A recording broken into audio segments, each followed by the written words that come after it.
episode of In the Tunnel Sports Media, and I'm your host, the It Girl, and I'm here with Patrick Truesdale. The truth is here. I'm happy to be here. Welcome. What's up, H-Town? We got a good one for you today. And we got some special guests in the building. We got some special treats for y'all. We got some high school professional coaches that's been in the game for such a long time. We got Liddell Wilson. How you doing, Coach Wilson? All right. Then we got Coach Charles McMillan. I'm Chuck. Everybody know me by Chuck. All right. Well, what's up, OG? Well, we appreciate y'all for coming on the show with us today. Thank you for having us. Thank you.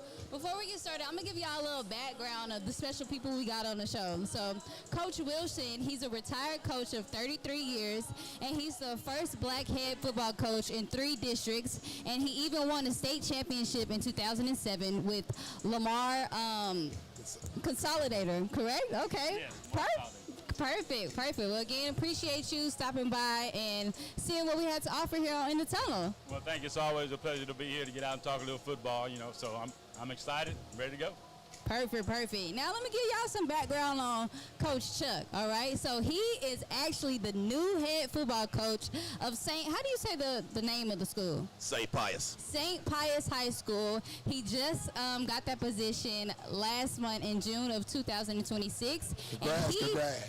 He has been an assistant coach at the collegiate level as well for Division I programs for Texas A&M, Texas Christian University, and even Boise State. So we appreciate you for coming by and talking with In the Tunnel today.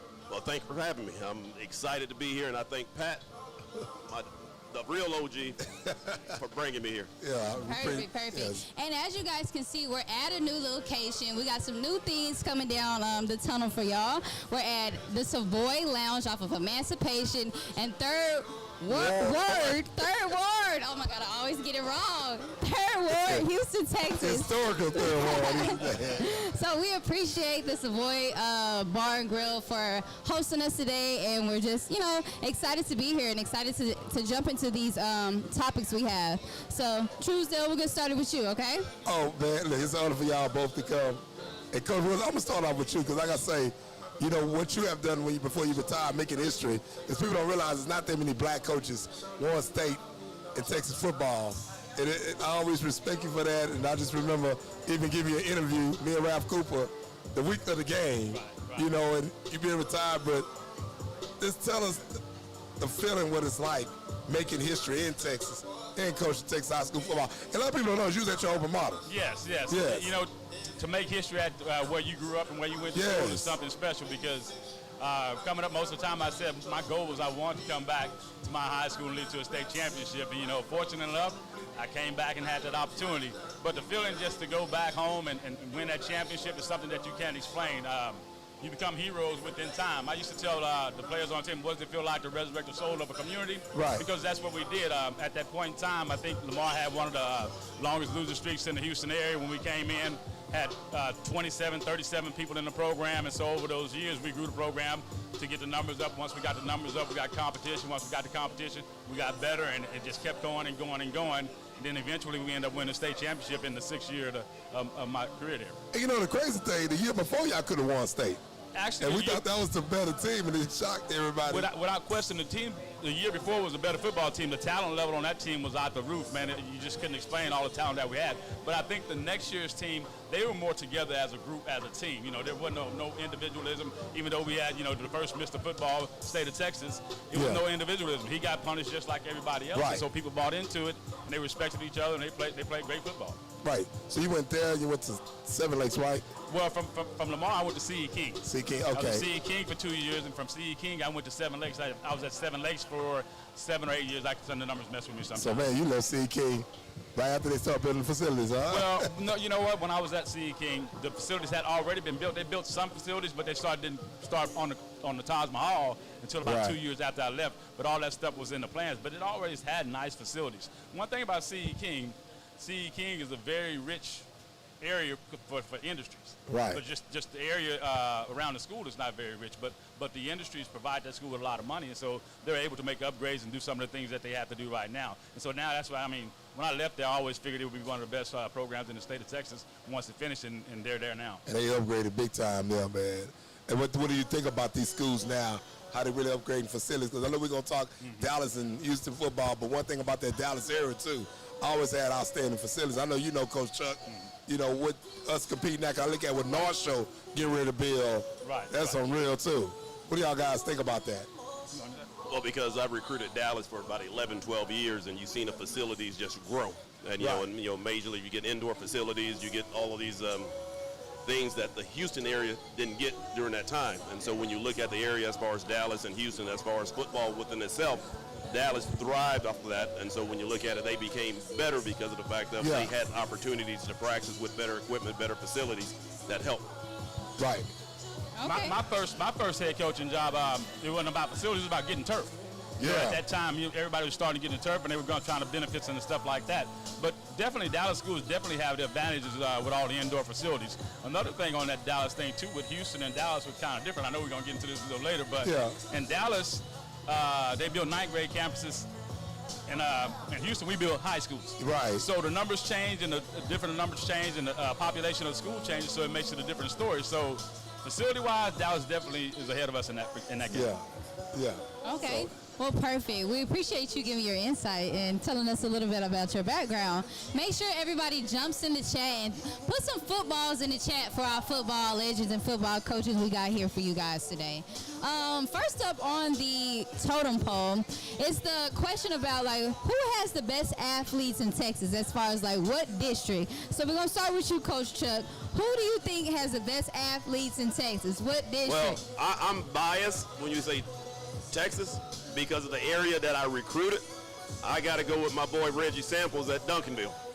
And so when you look at it, I got to go in that area of Dallas. But that Duncanville area, but you can go way back to where you can go back to South Oak Cliff right now. You can go all the way back to Skyline. But wherever, every place that Samples been, he's turned programs around. So I'm biased. So I'm saying the Dallas area. Okay, Dallas area. What about you, Coach Wilson? On the athlete part? Yeah, who breeds the best athletes in Texas? What area? I'm born and raised Houston, but I'm going to tell you this. Dallas probably has more athletes because when you look at teams like DeSoto, when you look at Duncanville, when you look at Lancaster, when you look at North Crawley, you know, on some of the teams in Houston, you may have one or two of those guys that look like that, but they got 8 or 9. Yeah. You know, so it's just a different vibe or a different look. Some of those guys look like grown men, so you got to say, man, are they 18 or are they 28? But as for the athletes, I believe Dallas. I think Dallas has more athletes. But it's not saying Houston doesn't have athletes, because we have athletes all over the place. We're just so spread out. Kind of goes back to the same that I was talking about. Dallas builds 9th grade campuses. We build schools. And so you spread out that talent so that those talents don't become on the same teams like you would normally see.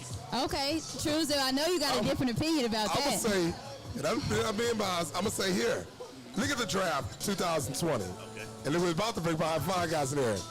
Like I said, the problem all the time, I tell everybody, they got a better system, better coaching. We got the athletes. And another place people don't realize in Texas where they got some athletes, and those boys grew up working hard because they still living like was it East Texas. You know what I'm saying? But if you ever look at the 30 for 30 of SMU, they said we're going to recruit Dallas, and we're going to recruit East Texas with it, but we're going to go down Houston, Beaumont, and dominating. People don't realize in the 70s, Beaumont was NFL capital. You know, so from Beaumont all the way to here, I tell everybody, we got the athletes, but they got better system and better coaching. And when you look at it, I would go also when you're looking for speed. Yes. Houston has the speed, all right? So when you look at it, if you're looking for speed, you come to Houston. But if you're looking for the overall football player, it's that Dallas ad. Got to go to Dallas. So Houston, we need to make some improvements. I'm going with speed. We need to make some improvements. We need to be more known than just for speed. We got to bring Coach back in, make it moving right. Hope we can land y'all one of these schools so we can get another state championship.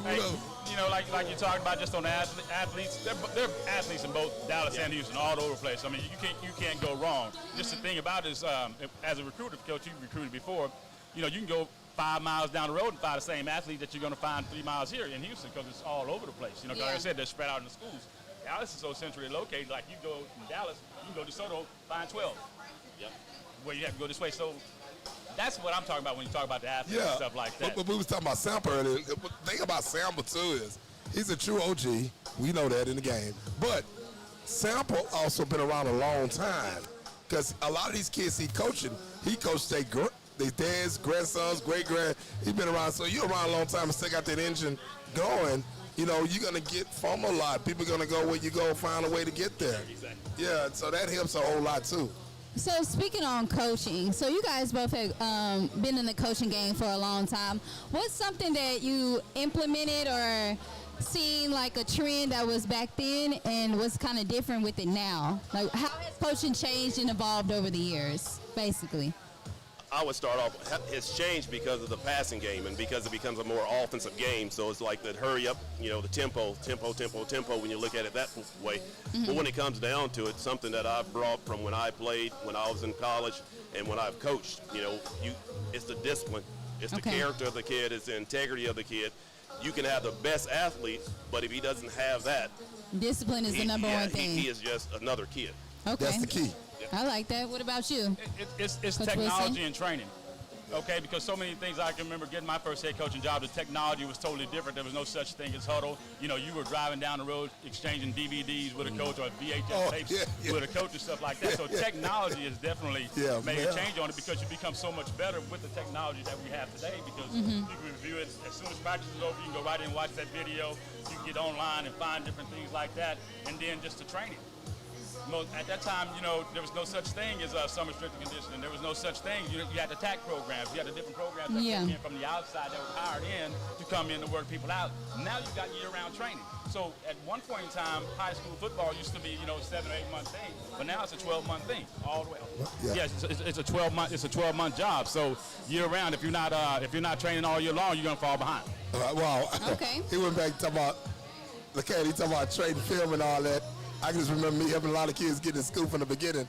I think God I had a friend worked at FedEx. He retired now, so I can yell out. He gave me his FedEx account number. Because, boy, I tell them kids, boy, y'all killing me. I think so, but now you can just do everything on the phone, sitting in, 2 minutes? It's crazy. Right. I think it's come a long way.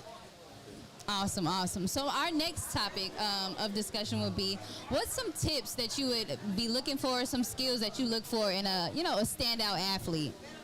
We'll start with you, Coach Chuck. Well, I would start off as far as recruiting. You know, the first thing I look for, everybody's going to look for the height, the length of the kid. Yeah. But I'm totally different.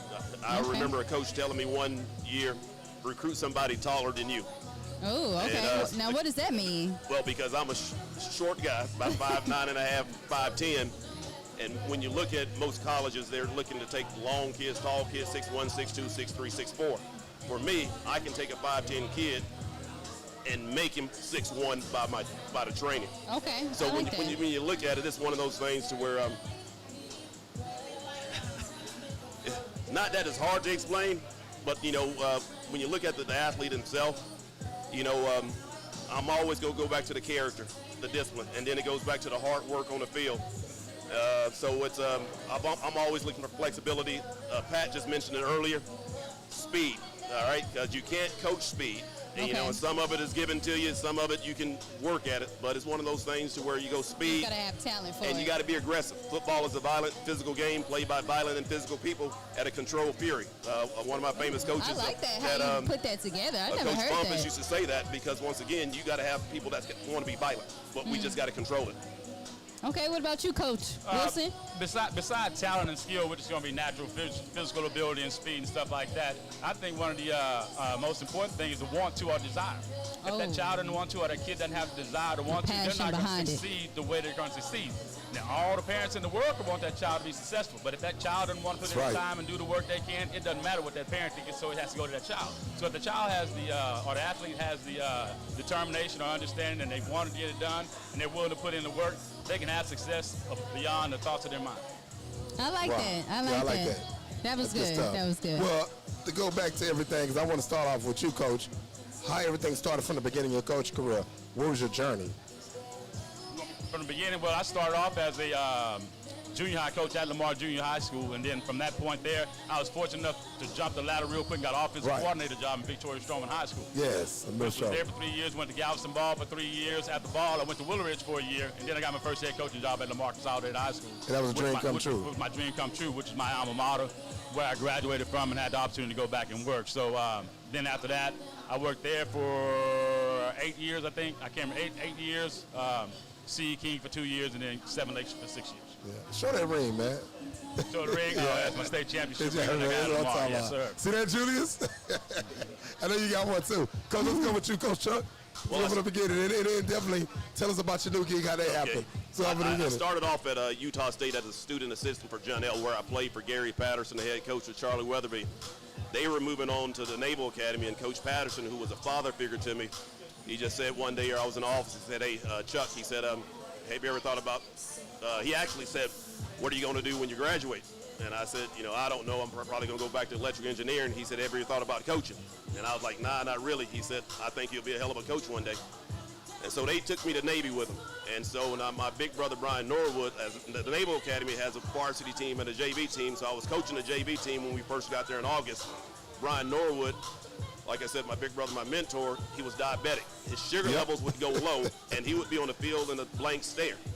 And so Patterson and Bumpus, who was the defensive coordinator, came over and said, hey, you're going to have to start coming to the varsity meetings, because I knew the secondary. So in 1995, I started coaching right away. So I started at Navy, ended up going to Boise State with Dirk Cutter to start that program. So everything that you see that Boise has been doing, it started with Dirk Cutter and the staff that I was on, Brent Guy, who's the defensive coordinator.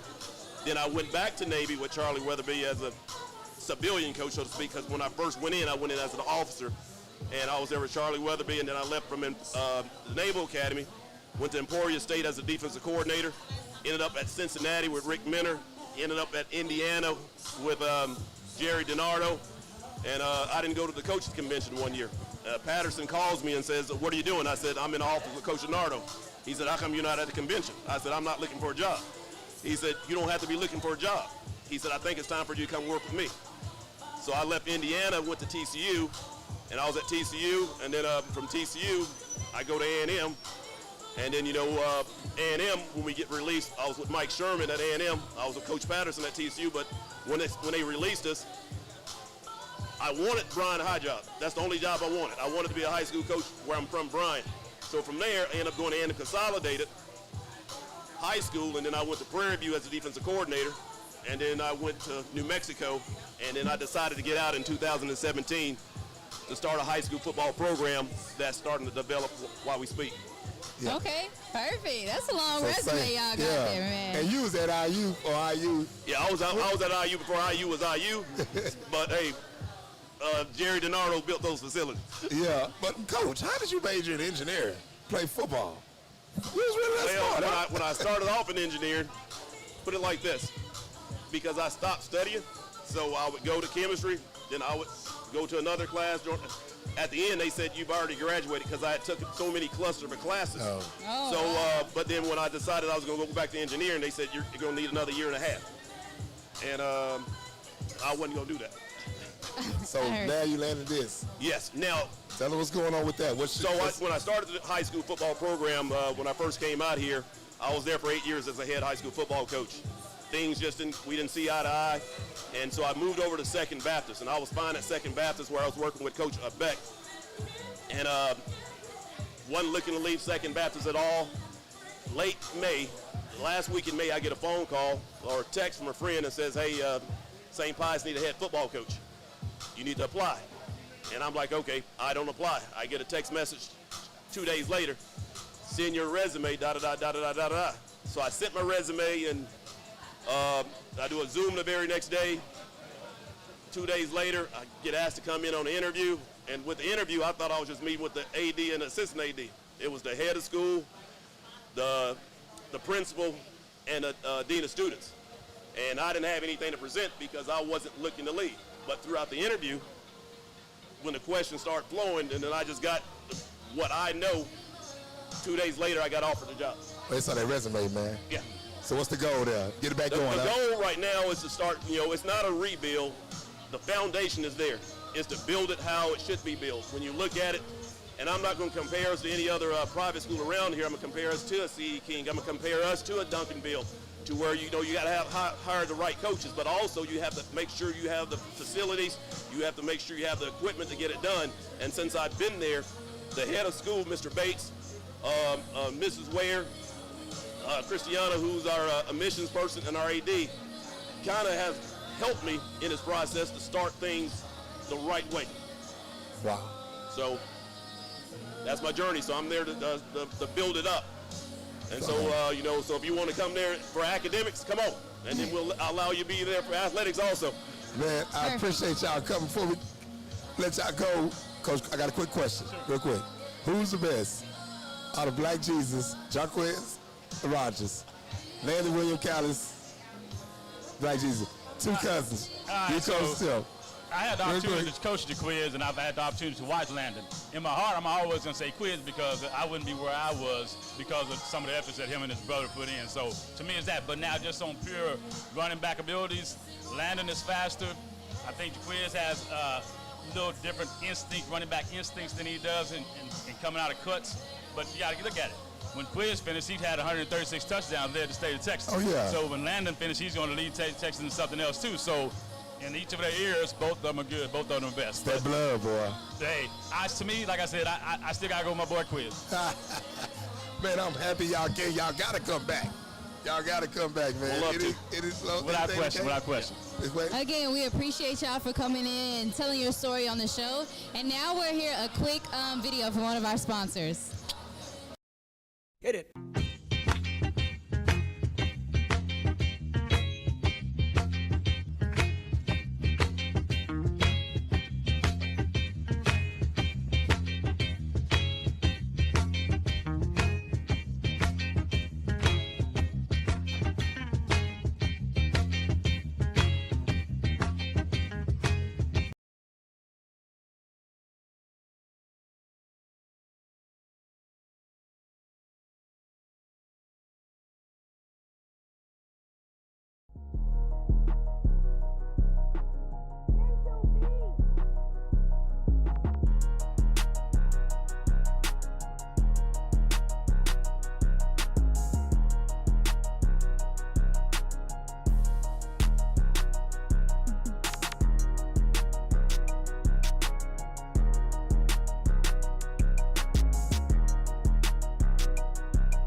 Randall. Oh, Randall?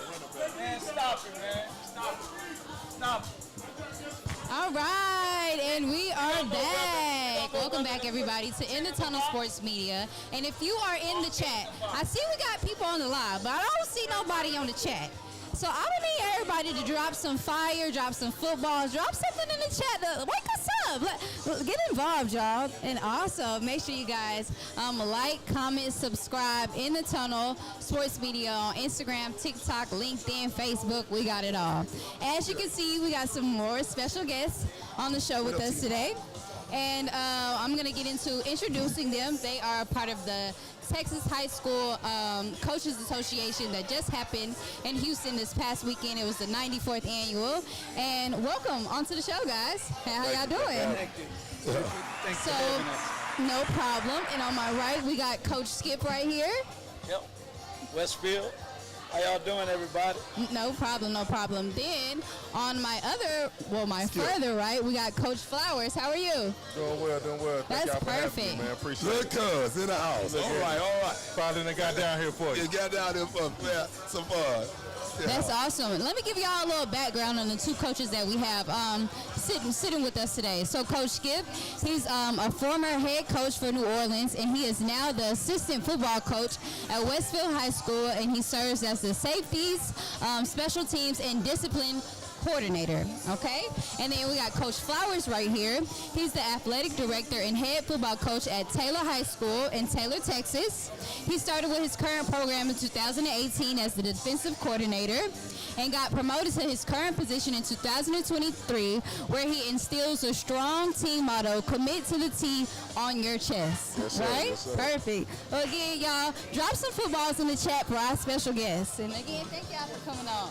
Appreciate y'all for having us. Perfect. Now, Tuesday, I'm going to throw it on over to you. Yeah, listen, tell us this, all right?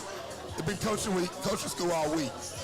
Tell us about coaching school and what is important about coaching school and how do coaches get benefits from it? Well, I think especially coaches that may be less experienced, I think it's very important that they understand that they can go in and get schemed. I always like to, as a former head coach, I like my coaches to go in and look at what's being taught to match their talent. Whatever their talent, where they're strong and weak at, if you understand your audience, then you know what schemes you can put in what's going to work for you. The coaching school can do that because it's a wide variety of different things that you can learn. Okay. Yeah. By the way, Julius, you're from New Orleans, the best special team high school coach. So what about you, Herb?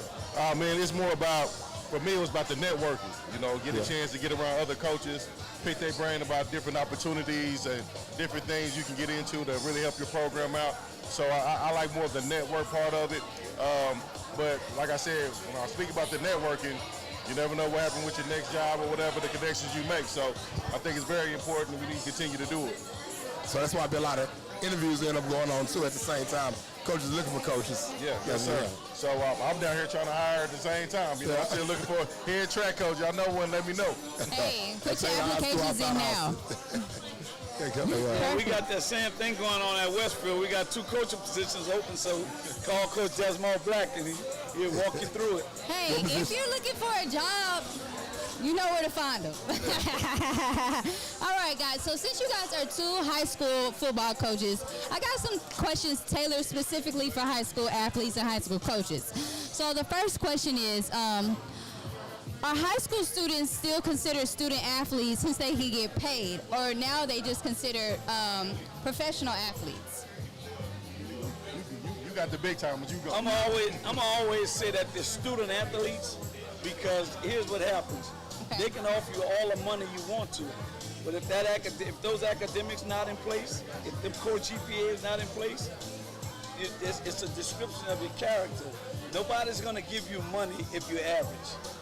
Okay, I like that. So you got to have brains and talent to get the big bucks. The talent is easy to be seen once I put it on display. Yeah. But what you're doing in that classroom, if you're not doing what you got to do in the classroom, you're not going to get the offer. What comes with the offer these days are the NIL deals, the collectives, and that stuff. So you're not going to give me no money if I'm not going to do the right thing with you. No. Okay.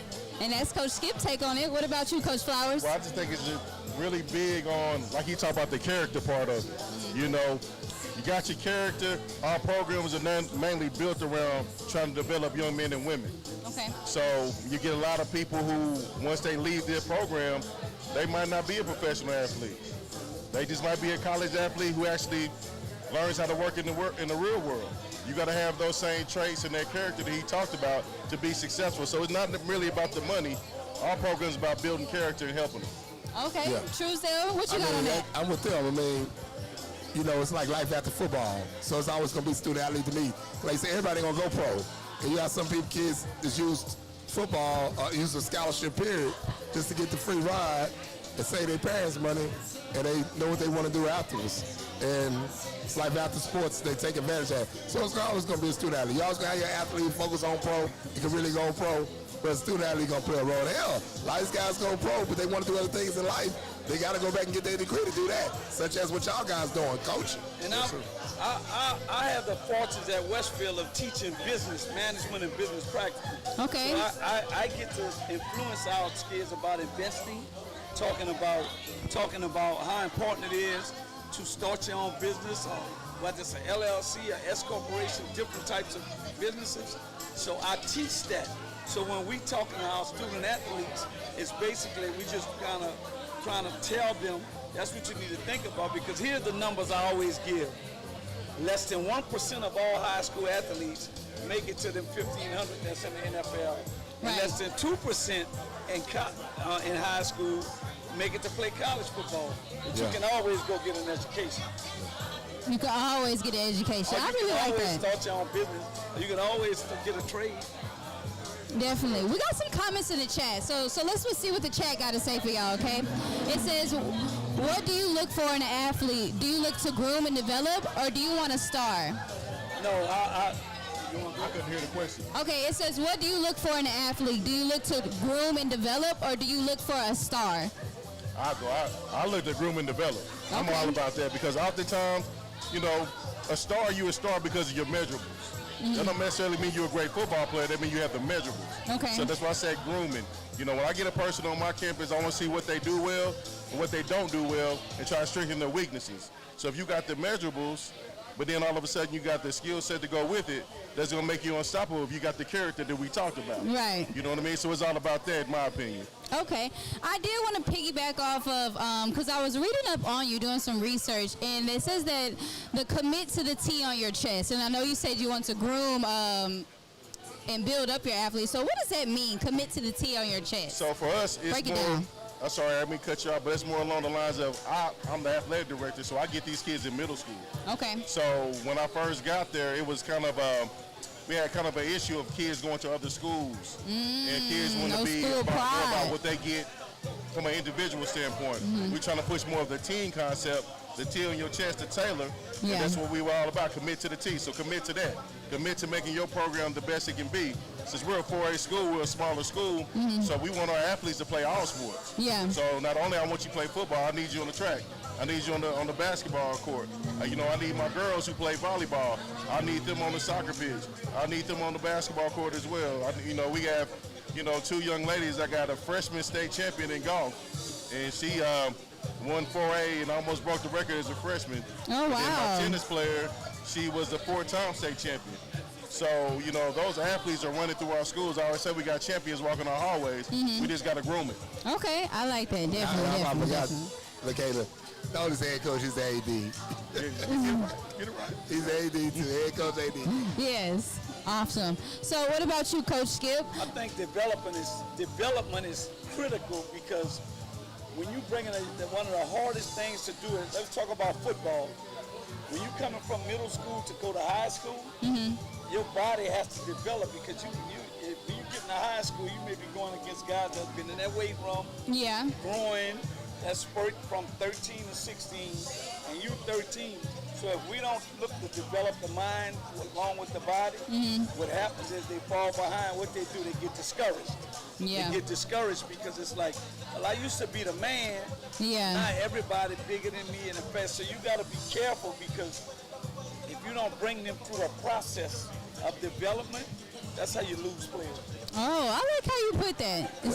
It goes through a tunnel.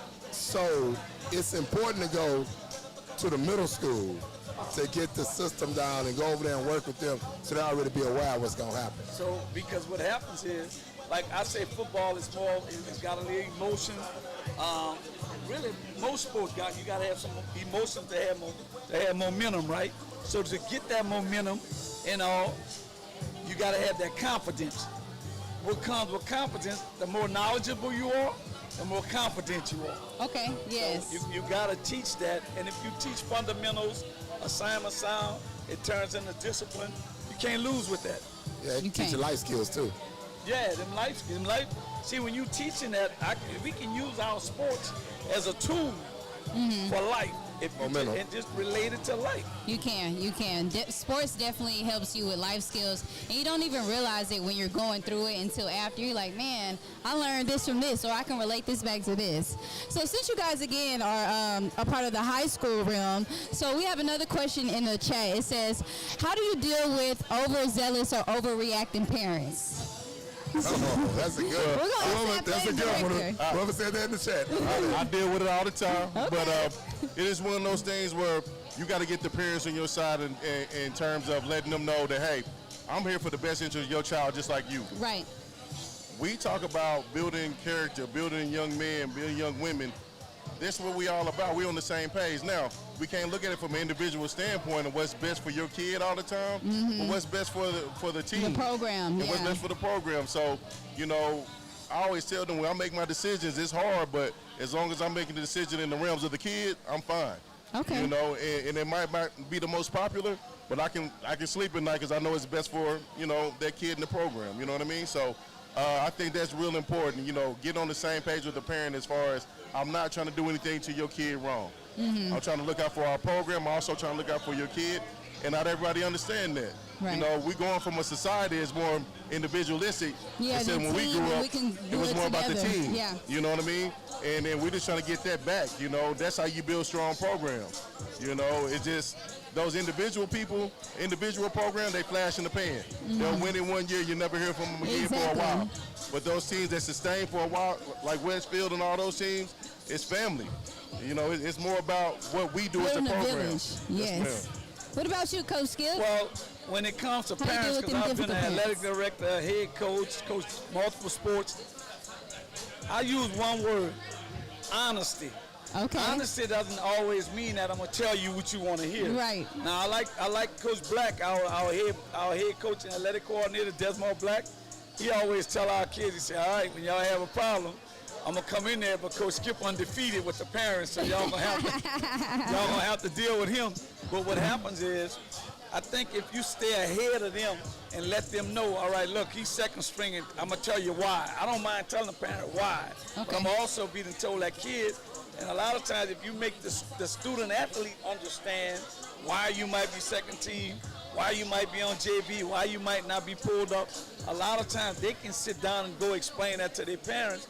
Now, some parents, I mean, a lot of parents think everybody Yeah, going my to the kid NFL. the best. My kid going to the Well, NFL. Right, so Why if- he cut?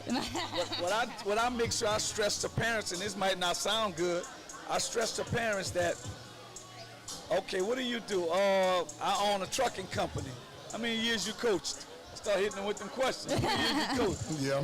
I'm not gonna come tell you how to drive the trucks or run that trucking company. So go ahead and let me do this, coach. Exactly. Yep. But you gotta have a relationship. Yeah. You gotta have a great do. relationship. And sometimes those relationships get a little frayed. But if you honest with them, they'll always come Respect back. it. Yeah. That's real. It's That's hard, real.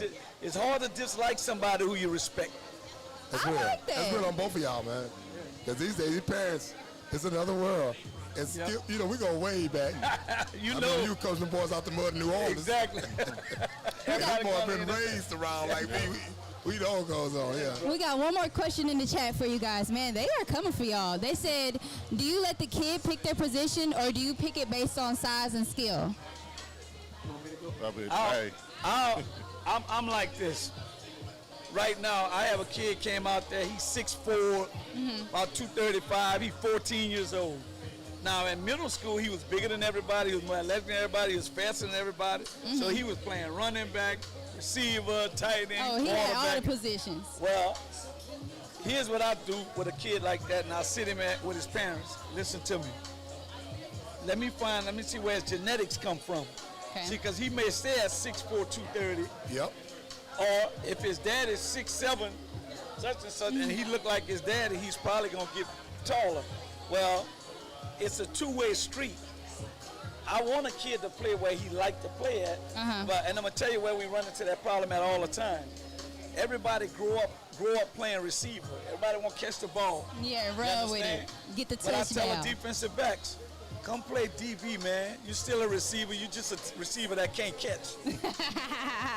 And make them understand that. Yeah. But also, you get more defensive back. We do anyway, signing receivers because a 6-foot receiver don't pass the eye test like a 6-foot defensive back. Yeah. Not that I'm promoting defensive back, because you got some dynamic receivers who 5'5", 5'8", but he better have some speed. Yeah, you got to have speed to be a receiver, though. Yeah.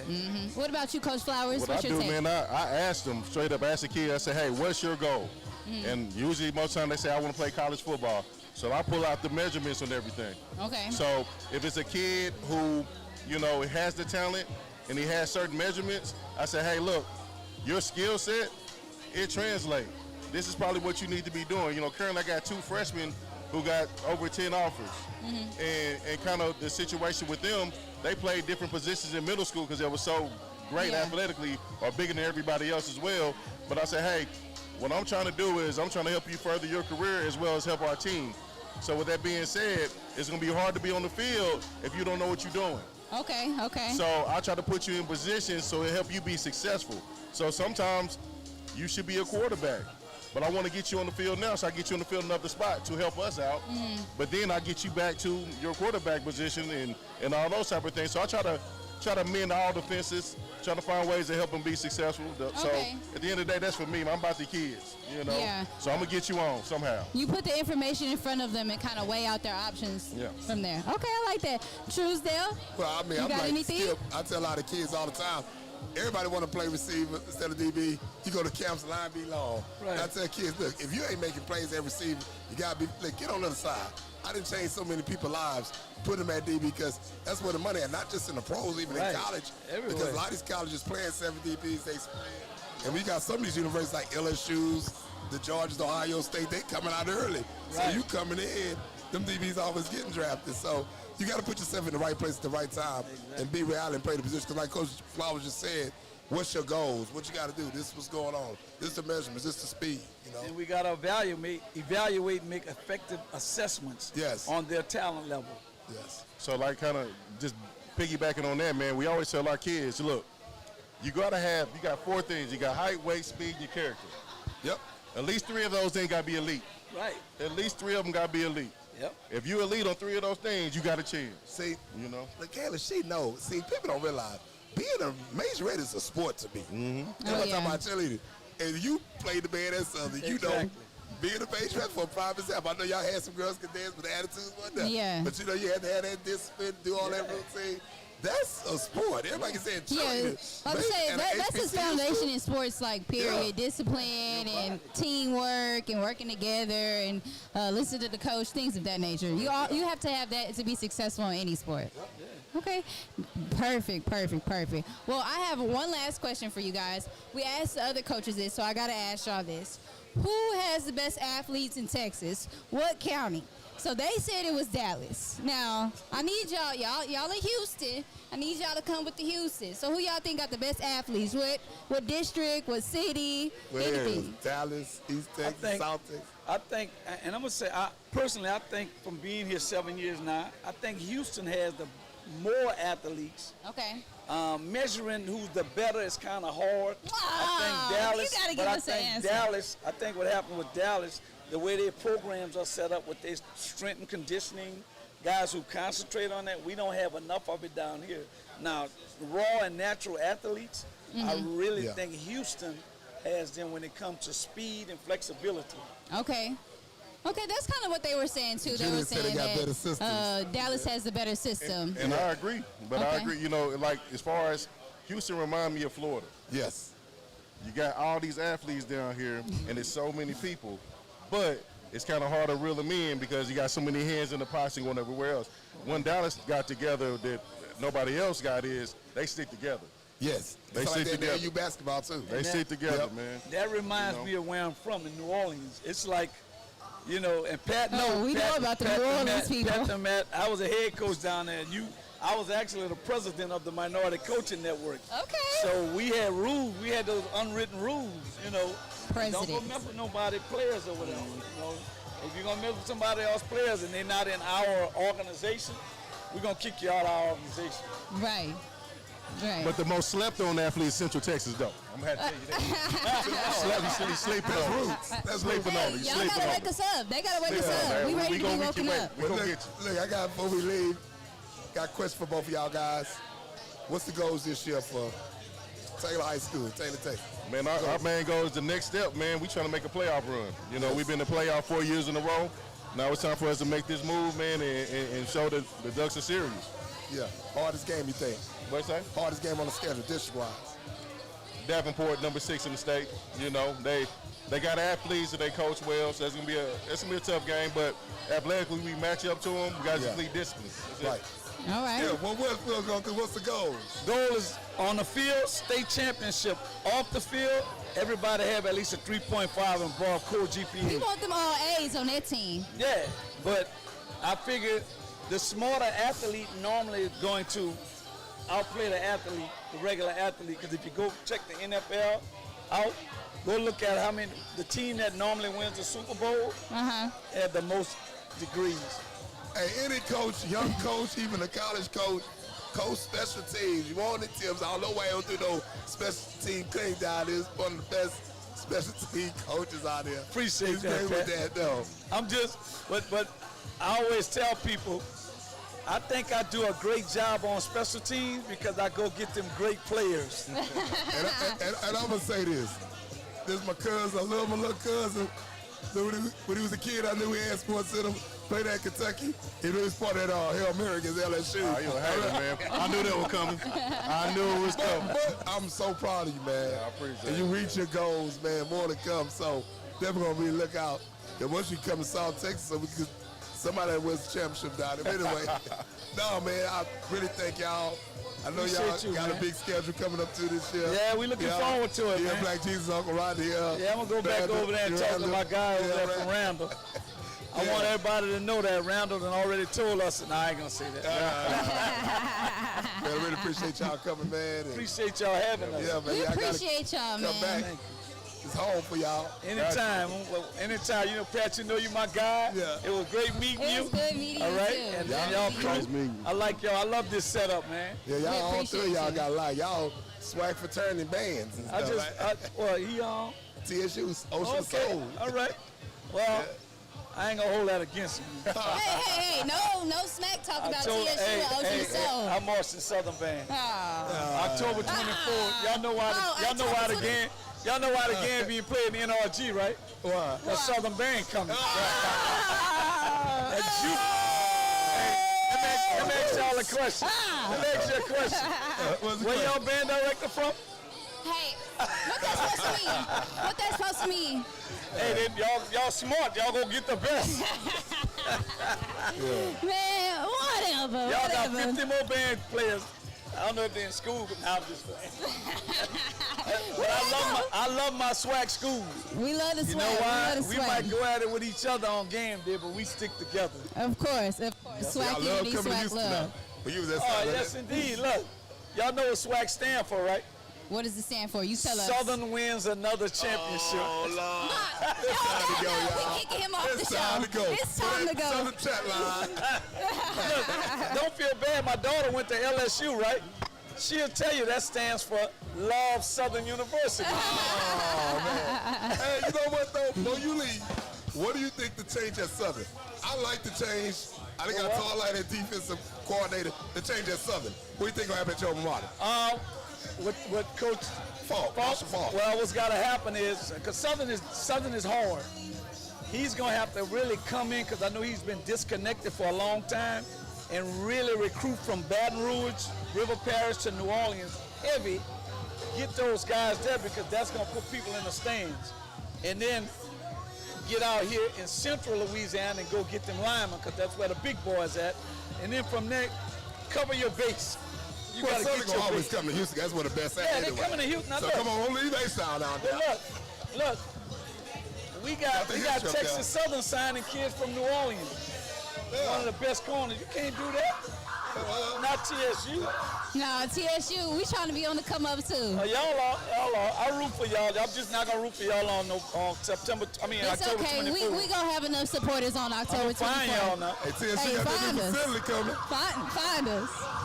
Well, okay, guys, before we end off the show, I just want to make sure everybody likes, comments, subscribes in the Tunnel Sports Media on YouTube, LinkedIn, Facebook, TikTok. We have it all. I'm your host, the It Girl, and we got Wow. Peace. that. True, yeah. And our special guest is in the building, and we'll see y'all next week. Peace.